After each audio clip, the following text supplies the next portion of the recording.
Quels sont les bons glucides pour maigrir? Ici Al Kukovic, j'aide et j'accompagne les femmes tout comme toi à retrouver la ligne, qu'elles se sentent bien et belles dans leur corps. Et tu te poses la question, comment savoir quels sont les bons glucides que je peux manger? Quels sont ceux que je dois éviter absolument? Ce que je vais te partager dans cette vidéo, c'est super puissant ma chère, puisque c'est un filtre en 2 étapes. Très simple, tout le monde peut l'appliquer et en plus de ça, ça va te servir toute ta vie. Avant d'aller plus loin, je t'ai mis à disposition juste en dessous en description, tu peux aller cliquer, c'est une formation qui dure 15 minutes où je te partage 3 principes fondamentaux de la perte de poids. Ces 3 principes, je les sors pas de mon chapeau, hein, ils sont prouvés, je te donne des études et tu vas voir à quel point c'est puissant et que ça va pouvoir t'aider. Donc, tu peux aller cliquer, ça ouvre et pour l'instant, concentre-toi sur la vidéo. Ce que je vais te partager, ce filtre, il s'appelle FIG. FIG. FIG. Alors, je dis intentionnellement pour que tu t'en rappelles et que ça puisse te servir. F comme fibres alimentaires.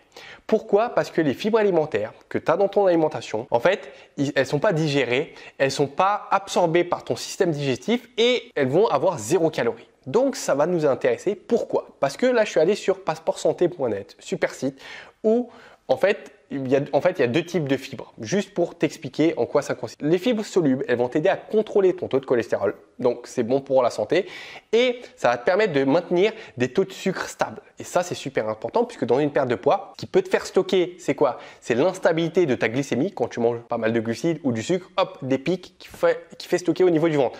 Nous, ce qu'on veut, c'est avoir de la stabilité dans la glycémie. Pour ça, c'est bien d'avoir justement des fibres alimentaires dans notre alimentation.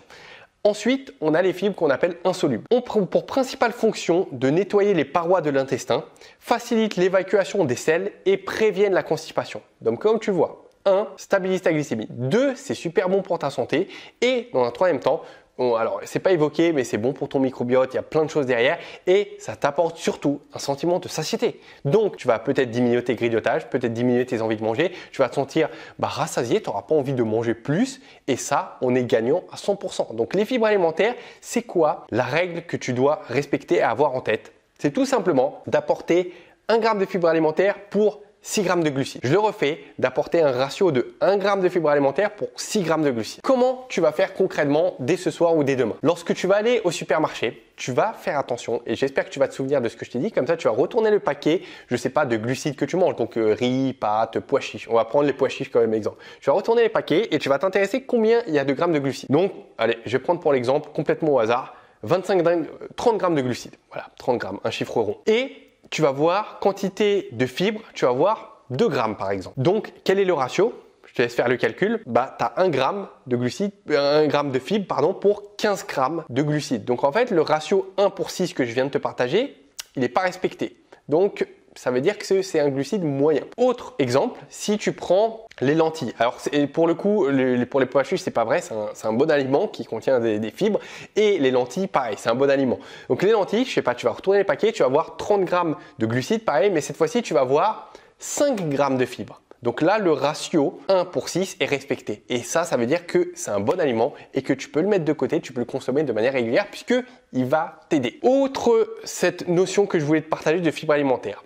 IG, ça veut dire quoi? Ça veut dire indice glycémique. Peut-être que tu connais cette notion, peut-être qu'elle t'est un peu nouvelle, peut-être que tu l'as déjà entendue. Je vais m'exprimer et t'expliquer ce qu'il en est sur ça. L'indice glycémique, c'est la capacité d'un aliment, généralement riche en glucides, qui contient des glucides, donc pain, riz, pâtes, quinoa, boulgour, ce que tu veux, à élever la glycémie, le taux de sucre dans ton sang. Et comme je l'ai évoqué il y a quelques instants, plus tu vas avoir des pics de glycémie, donc une grande quantité de sucre qui vient dans ton corps, plus en fait ça va stimuler une hormone qu'on appelle l'insuline. Cette insuline, elle est stimulée naturellement et quand elle est là, présente trop fréquemment, trop longtemps, et bien en fait justement on va les stocker et en plus de ça, on va impossibilité du corps à perdre. Donc c'est surtout pas ce qu'on veut. Pour ça, comment on fait? On consomme des fibres alimentaires, comme je l'ai évoqué, mais aussi, on veille à ce que nos aliments n'aillent pas titiller, n'ont pas un indice glycémique élevé. Et tu as une classification qui est faite, ça s'appelle le tableau des indices glycémiques que tu peux trouver sur internet, que je vais peut-être t'afficher sur l'écran. Et généralement, tu as 3 colonnes, une colonne rouge, une colonne orange, une colonne verte. C'est comme ça que tu vas trouver sur internet. Et en fait, nous, notre objectif, c'est de consommer des aliments qui sont dans la colonne verte. C'est-à-dire celles où on peut y aller sans aucun souci généralement. Celles en orange, il faut aller en petite quantité et celles en rouge, il faut absolument éviter. Et quand tu as ce filtre dans la tête. Donc bien évidemment, les IG, les indices glycémiques, tu les connais pas forcément par cœur parce que si c'est la première fois que tu entends cette notion, c'est normal. Mais tu vas voir que tu vas regarder ce tableau et déjà tu vas comprendre certaines notions. Tu vas voir que les légumes, par exemple, eh bien, ont un indice glycémique faible. Donc c'est génial. Les légumineuses, pois chiches, petits pois, lentilles, pareil. Ça va être indice glycémique bas ou moyen. Donc ça, pareil, on va le garder. Et en fait, tu vas voir qu'il y a certaines notions de base que tu vas pouvoir comprendre et tu vas pouvoir t'orienter super facilement dans ton supermarché. Donc avoir ce filtre, c'est quoi? Fibres alimentaires, 1 pour 6 et deuxième, c'est de penser toujours indice glycémique. Et la manière la plus simple, c'est, j'ai rajouté même une troisième étape à ce filtre, c'est de partir du principe qu'à chaque fois qu'un aliment se rapproche de son état naturel, à chaque fois qu'un aliment paraît naturel, eh bien c'est qu'il va être bénéfique aussi bien pour ta santé que pour ta perte de poids. Je te donne un exemple. Aujourd'hui, alors quelque chose de complètement industriel que j'essaye d'imaginer, les bonbons. Allez, je prends les bonbons confiserie. Eh bien, c'est pas quelque chose qui pousse dans les champs. Eh bien, comme c'est produit de manière industrielle, chimique, il y a plein de choses composants à l'intérieur, eh bien, c'est quelque chose qui va avoir un indice glycémique élevé. Au contraire, si on prend par exemple les pâtes, eh bien, comme c'est produit et c'est fait à base de blé, donc qui est naturel, même si ça a suivi un traitement et ça a été transformé, tu pourras regarder les pâtes, eh bien, sur un indice glycémique moyen. Mais attention, ça dépend de d'autres facteurs qui sont très intéressants. Ça peut dépendre du temps de cuisson, ça dépend si c'est céréales complètes ou si c'est fait à base de farine blanche. Donc là, on rentre un peu plus dans le détail.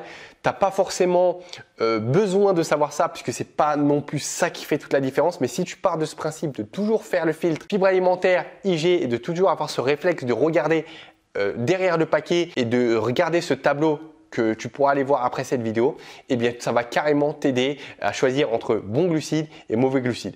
Donc pour finaliser, je vais te donner quelques exemples de bons glucides. Ça va être tout ce qui est à base de farine complète, c'est OK. Donc les différents pains, par exemple les pâtes, tout ce qui est sarrasin, c'est OK, tout ce qui est quinoa, c'est OK, patates douces, c'est OK. Et ce qui est moins bon glucide, c'est plus pommes de terre. Pommes de terre, c'est plus bien évidemment tout ce qui est frites, tout ce qui est friture. Ce qu'on va éviter, donc lentilles, tout ça c'est OK. Légumes, c'est OK. Les moins bons glucides, donc évidemment tout ce qui est à base de farine blanche, donc j'inclus le pain, le riz blanc, tout ça, c'est pas ce qui est à privilégier. La purée, parce que c'est sous son état, en fait, c'est pas un état solide, mais c'est sous forme de purée, donc en fait, comme c'est digéré plus rapidement, l'indice glycémique est plus élevé.